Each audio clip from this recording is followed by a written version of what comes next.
Hi hello friends, Siragadikka ஆசை. இங்கே வந்து மீனாவோட வீட்டுக்கு வந்து முத்து வராருங்க. முத்து வந்தோடனே அவங்க அம்மா, என்ன மாப்பிள்ள மீனா வரலையான்னும் போது, இல்லை அத்தை வேலையாக இருக்குன்னும் போது, நான் உங்ககிட்ட பார்த்து பேசிட்டு போகலான்னு வந்தேன் அத்தை என்னும் போது, சொல்லுங்கப்பான்னு எங்கே நம்ம தங்கச்சி என்னும் போது கூப்பிடும் போது, அவங்க மச்சினிச்சு வந்தோடனே, சரி உனக்கு நான் மாப்பிள்ளை பார்க்கலான்னு இருக்கிறேன், உனக்கு எந்த மாதிரி மாப்பிள்ளமா வேணும்னு உடனே, இங்கே தான் கல்யாணம் ஆகிட்டு இருக்குல்ல இதை மறைச்சின்னு இருக்கிறாங்களே.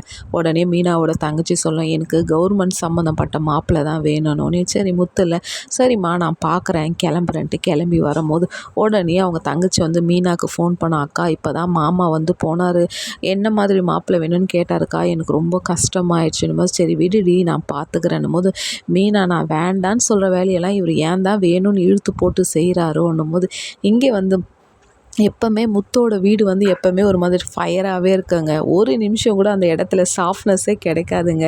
இங்கே வந்து ரோகிணி வந்து பிளான் பண்ணுறாங்க, இந்த 1,00,000 வாங்கணும், நான் யார்கிட்ட போய் வாங்க போகிறேன்னே தெரியலையே போது, எனக்குள்ளே ஒரு டவுட்டு, முன்ன வீட்டிலேருந்து பணத்தை எத்த மாதிரி இன்னைக்கு யாரோட பணத்தை எடுக்க போகிறாங்கன்னே தெரியல. ரோகிணி அமைதியாக இருக்கிறாங்கன்னா, ஆனால் யாரோட தலையிலேருந்து எடுக்க போகிறாங்கன்னே தெரியலங்க.